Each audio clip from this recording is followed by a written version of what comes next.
Bushwick is an urban thriller from directors Cary Murnion, if I've got that right, and Jonathan Milott, which again I could be butchering quite frankly. It also stars Dave Bautista and Brittany Snow. Brittany Snow you probably most likely know from the Pitch Perfect films.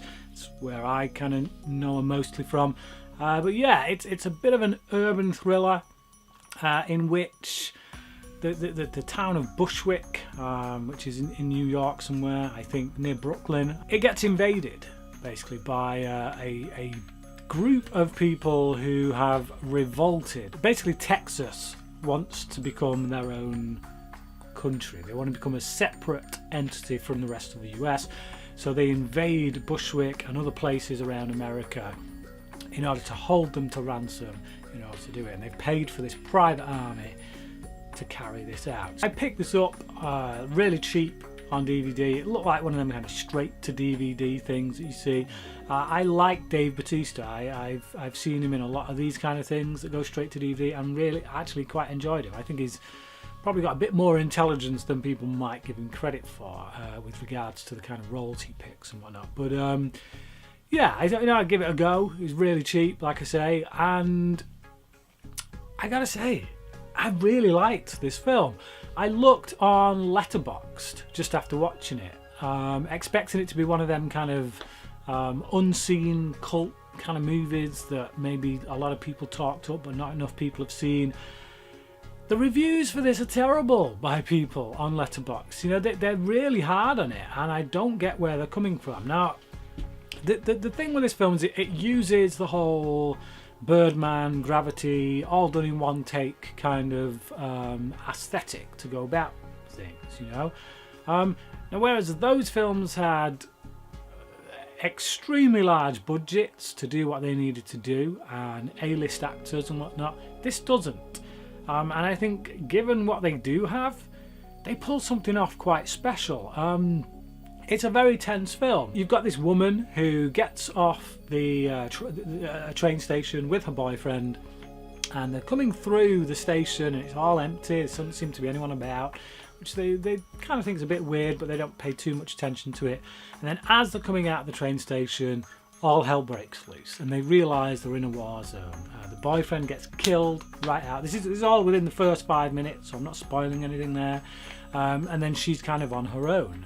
She needs to get to her grandma's, but she's got to get through all this violence and carnage that's going on.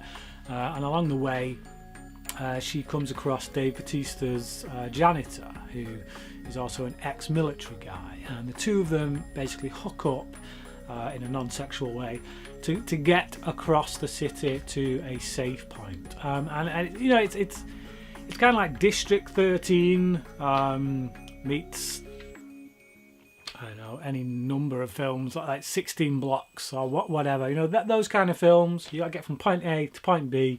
There's a lot of things in your way.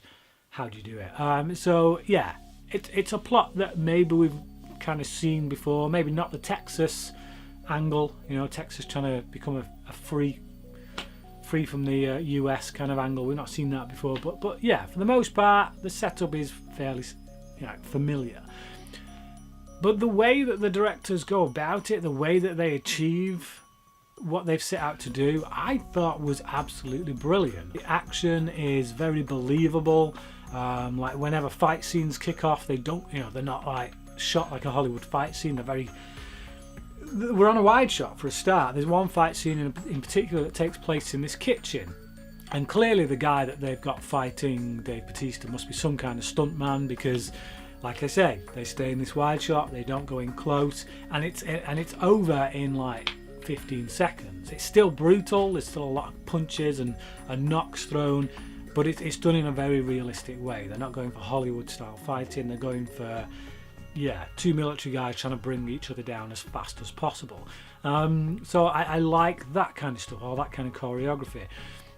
Brittany Snow is incredible in this. Performances actually in films like this go unnoticed. They don't tend to get much acclaim because of the kind of film it is, you know. But I think people are a bit sniffy about that. But actually, when you watch her performance in this, when you watch what she's doing from scene to scene, it feels natural. It feels very believable. Now I know that the directors, when they shot this, they didn't do loads of takes, because basically it is like, you know, you'll get like a take that might last for 10 minutes, and then obviously they have to fade it into the next reel, because you only have so much screen time that you can keep that up for, so you hide the transitions and stuff.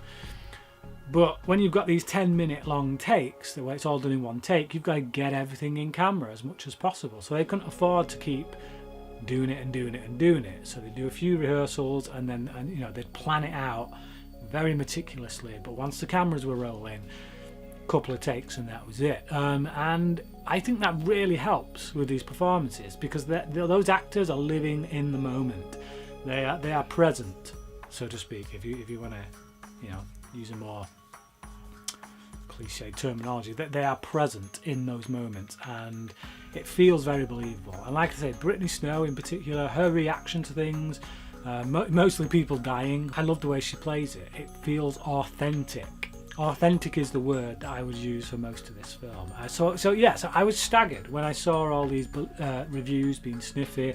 Like, you do a film like this where you do the whole one take thing, shot as if it's in one take.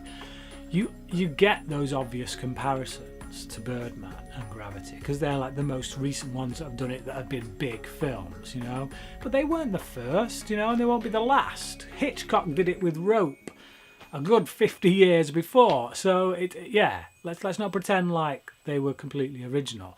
I personally think that this has a bit more to say with what it's doing. I feel like the immediacy that this technique brings to proceedings is very effective in showing us the pointlessness of violence and the never-ending cycle of violence that humanity perpetrates towards one another.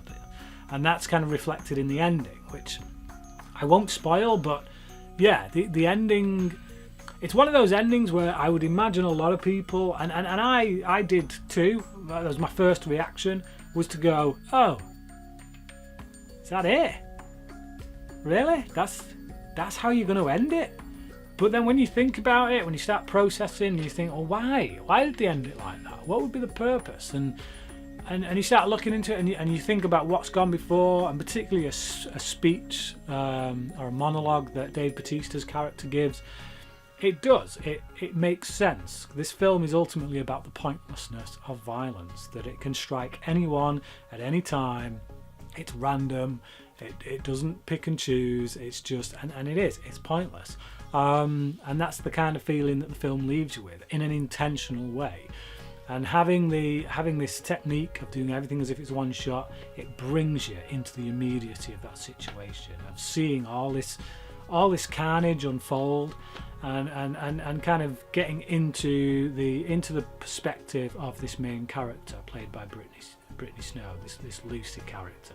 You're in her shoes. You're walking with her the whole way through. There's one scene in it I didn't like, and it's when something happens to this priest. He does something, and I felt like it felt a bit forced, a bit. I didn't buy it. I didn't believe it. It was just,